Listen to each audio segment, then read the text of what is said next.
Welcome to our Harmonyus podcast series. My name is Michael Francis Lott, and I am here with author Peter Wells, who is the author of the book Notes from the West Pole. And today we're going to be diving into his piece called The Oracle.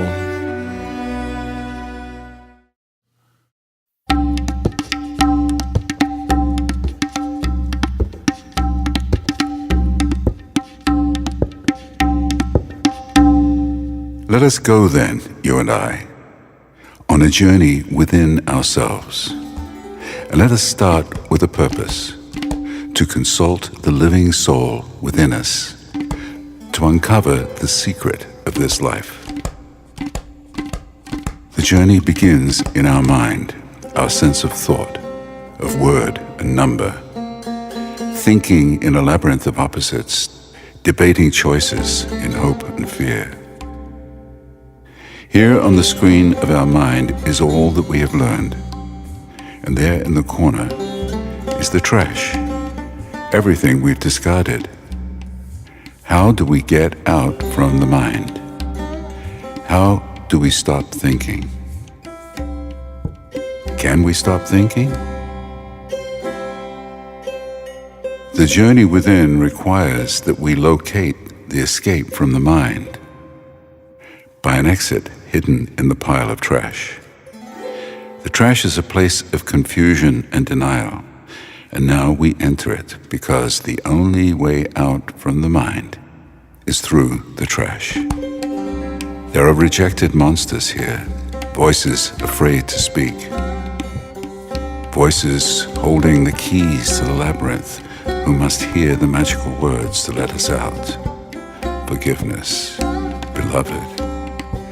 Now we must open our eyes even wider as the specter of death obscures our view. We are pulled hopelessly into death's deep darkness, losing gravity, falling, letting go, submitting now to what is. We awaken to a stillness and realize we have entered a new realm. Behind us, the deflated mind now rests like an empty sack.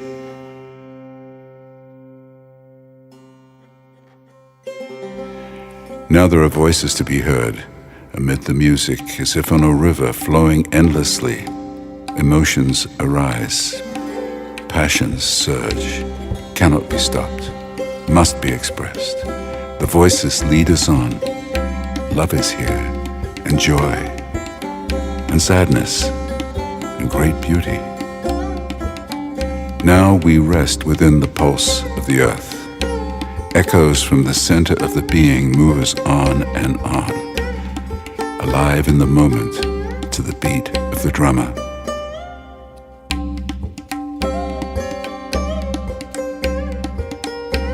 We are where we have always been, and yet each moment is new. As if on a pilgrimage, others join us. Alone together we climb the mountain to see as far as we can see. Ahead of us, there are others on the path, and behind us too, voices everywhere. And then on the far side of the sacred mountain, we discover a protected hollow.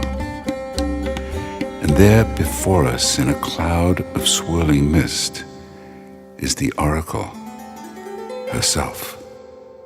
Behold, the Spirit is yourself.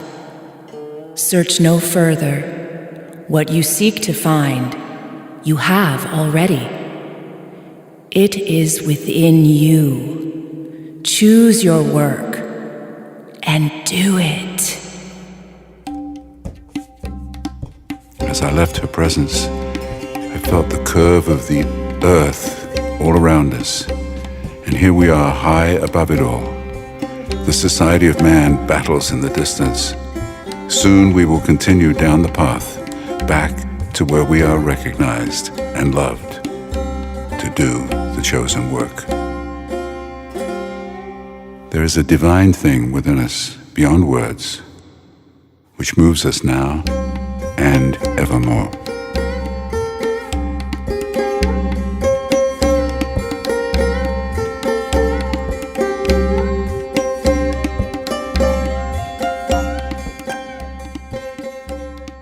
So thank you for that lovely piece, Peter. I really, really appreciate the poetry of that piece itself, and it's really depicting a universal archetypal journey that each and every single human being is in the midst of undergoing, of confronting the false self and then sort of dying to it and having this rebirth and then uncovering the soul, the reality of the soul.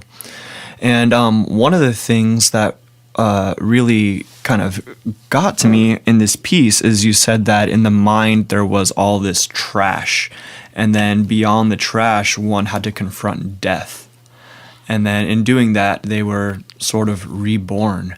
And so I'm wondering, in your own personal story, what was that for you? What was the trash, and what was that death point for you?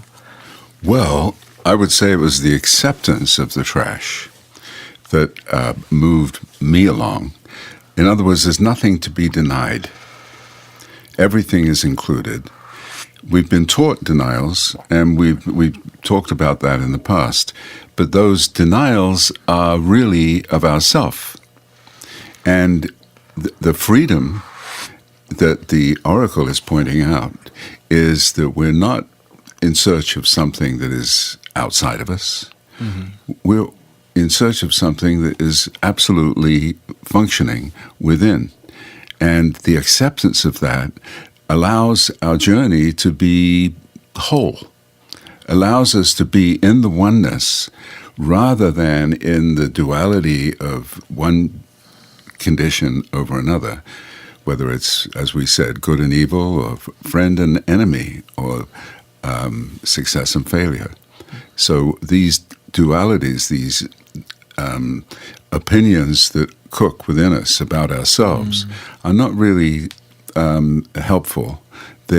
We can watch them go by because we've come that way, but they're not really of us deeply. What's of us deeply is this immense intelligence that is running this whole body, this brain. And in this piece, in the oracle, what we're asked to do by the oracle is to recognize and accept what we actually are. To not be looking for something that isn't who we are. There's nothing out there that is going to resolve our being. We already are this spirit. We already are this deity. It's already in effect. Right, yeah.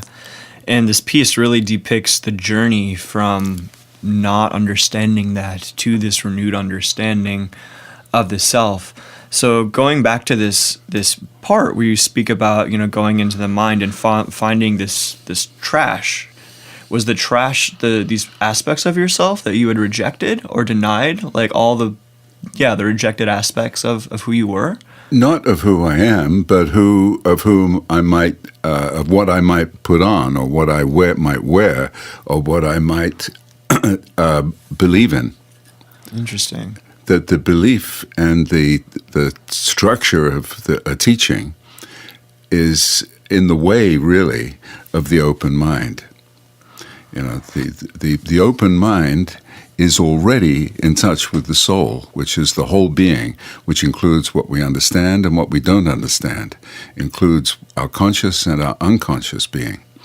So accepting the whole thing enables us to get into another perspective. We come out of the duality and we come into a wholeness.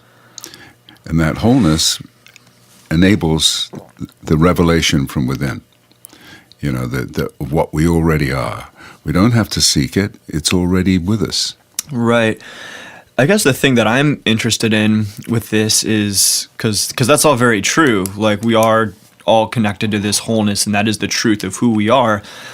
But it's one thing for, somebody to listen to this and to intellectually understand that, but then it's a whole other thing to go through the process and to confront one's conditioning to get to that point, Right. Well, there is, as we're educated to enter society and to take on the values and the laws and the belief systems, and for some reason, some of us get to a point where we're no longer satisfied with the teachings. Right. And we go on an inner journey to really explore our own being, which is what the oracle is really about in a figurative way. But so as we journey inward, we go through all the teachings and all the beliefs and all the misunderstandings, and they're in the trash, really. If we accept the trash, then we are free. Okay. But what is the trash exactly, though? The trash is what we have not or are not accepting. It's within us. As we enter this inner journey, we go there for a good reason. We go to uncover who we actually are so that we can operate in the fullness of that. The trash represents what we have sort of discarded on the way, but we haven't actually discarded it. The trash is not actually discarded. The trash is still happening, and it's a part of our brain that is in a kind of denial about it. Okay. So this is, I'm sort of trying to connect this here to my own personal journey. So basically, when I have gone and I've taken this inner journey through, meditation and traveling and, some psychedelic substances and so on and so forth, one of the primary things that have come up for me as far as my own trash or what has been denied are the things that have been most difficult for me to accept have been certain emotions that I've been taught that weren't acceptable when I was a child. For instance, anger was something that was totally unacceptable in my childhood home. My mother and my father, neither one of them would express anger towards each other at all because they thought it was totally uncalled for and they were afraid of hurting the other person, but there was no outlet for it. So it was still brooding beneath the surface with their own frustrations in life, but they had no outlet for it. And then later on in my life, it sort of erupted in certain family tragedies and so on and so forth. So for me, going into this inner journey and learning to accept the parts of myself that I've denied, it's been certain emotions such as anger, or a lot of sadness and a lot of pain that I haven't known how to deal with that's been sort of lingering within me since a child. For instance, one of the things, I'm going to get kind of personal here, that I've really struggled with over the course of my life quite deeply has been depression. And it's this thing that I've continually fallen into just cyclically. And sometimes I'll be feeling great and I'll be feeling wonderful. And then other times I feel completely incapacitated by it and I feel like I can't even get out of bed, And it's this cyclical thing. And I know that it's connected to some aspect of my childhood that I haven't allowed myself to fully confront and to fully feel and to fully deal with in some way. So a big part of my inner journey has been going deep into that depression, as deep into it as I possibly can, and allowing myself to really feel it and find ways to release it, not to run from it, not to deny it, because that's where our addictions kick in. We develop these addictions to run away from these aspects of ourselves that we're denying and rejecting. So for me, going into the trash, that's been a huge part of my journey, is really confronting these emotions that have been unbelievably difficult for me to face, that most people on this planet, prefer to hide and run away from and to avoid. I think the single, perhaps most important thing coming out of our culture, and because we're talking about the inner journey as a departure from the system, the beliefs that we've grown up with, the most important single one is the recognition there's nothing wrong with you. Right. And if you can get that as the basis for yourself, then the things that come to mind that you might think as wrong become less potent, because there is nothing wrong with you. There's nothing wrong with us. The social order that we have teaches that. We can go to jail for it. We can be ostracized, certainly alienated by the idea that we are not quite adequate to deal with this. Well, we are. We're fully alive and present as a whole right now. And it's only our thinking that we've inherited that can interfere with that. And once we know that that inherited thinking is not really who we are, it's a cloak we've put on. Right. It's not needed. And we don't need to, at least of all, do we need to judge ourselves. We just need to be and to celebrate this, because we have this amazing gift of life. Right. I mean, truly astounding. And even though I can understand being depressed, especially in relating to the culture, Right. I really can't understand being depressed about one's own ability to engage in this life, to enjoy it, to celebrate it, to love it, and to spread that. I think you do that. Oh, absolutely. Absolutely. Yeah. And I think that, as we talk about this whole aspect of celebrating life and embracing oneself, like I mentioned earlier, there's one level of understanding that, intellectually, but then there's another level of understanding that emotionally, for the self. And I think to really understand that emotionally, one needs to be able to release all these emotions that they've denied, over the course of their life, over, the trash, to confront these things and to release them and to let them go, Or to celebrate them. Or to celebrate and them. To, make them into art. Yes. Make them into a communication that comes from that place, that includes Absolutely. the anger, that includes what you don't want, you're denying, or you don't want it, you're troubled by, because it's both for and against your destiny, if you see what I mean. You're really, your job is to be clear about your function, and just to function wide awake and present, including everything that has happened to you, including the whole experience of this life. And if you can do that without the mind or the lecture, the teachings interfering with that, then you're much better off. So the job on the inward journey is to actually let these tapes, these mistaken ideas of your wrongness, to let those run, let them have their way, and then go beyond it. Not to stop them, not to judge yourself with your inadequacy or your failure or your doubts about what you've done. You can wake up in the moment and the doubts dissolve. Right. I really, I loved what you said earlier about, confronting these, what you would call negative emotions and stuff, and talking about celebrating them, and creating art out of them, rather than having them be something that really hurt you or stifle you in your life. And one of the things that really brings to my mind is the story of Chiron, the wounded healer in Greek mythology. Are you familiar with Chiron? Right. Where, Chiron was this mythological figure. He was this eternal being. He was immortal, and he got struck by a venomous arrow from Hercules. And then so him being immortal, he couldn't die, but rather he had to live out the rest of his existence in insurmountable pain. And then he tried all these different techniques to try to heal himself, but the one thing that gave him relief was the healing of others. So then in his attempt to heal himself, he actually became this divine healer. Yeah, and so this eternal wound that Chiron had gave him a window. It kept him in touch with the pain of humanity, thus made him this incredibly powerful figure. So it was out of this eternal wound where this incredible divine medicine was birthed from. Right. So it really relates to us in our time right now, because Hercules is the warrior, the hero, the warrior.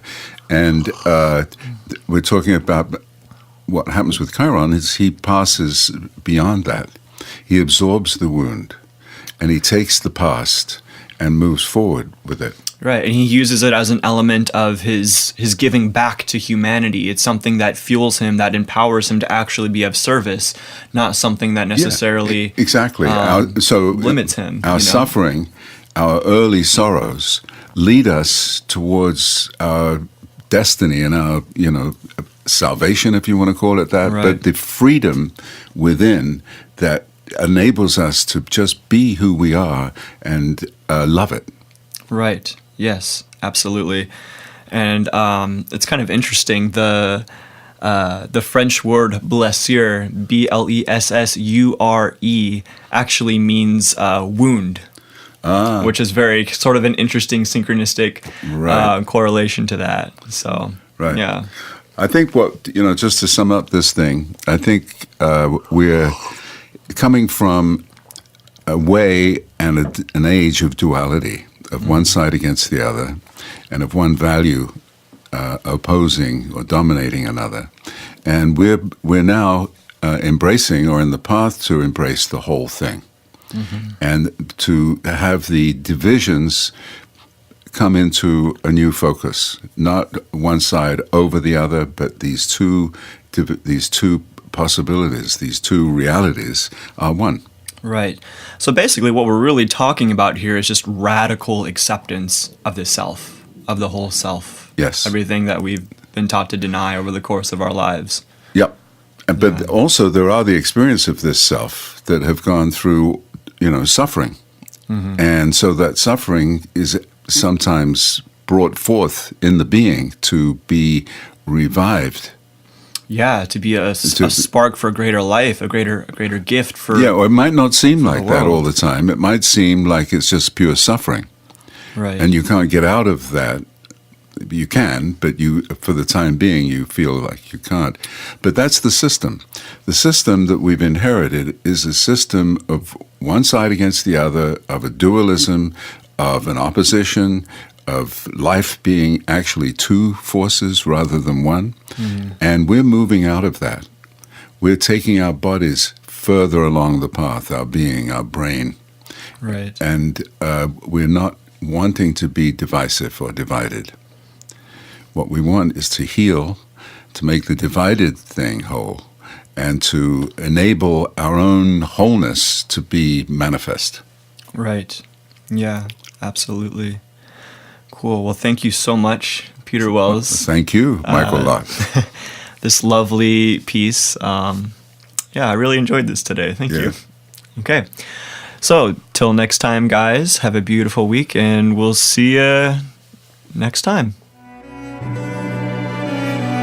Stay connected with us and get the book Notes from the West Pole on our website, www.harmonius.com, and that's spelled Harmony Us with a Y. Thanks for listening.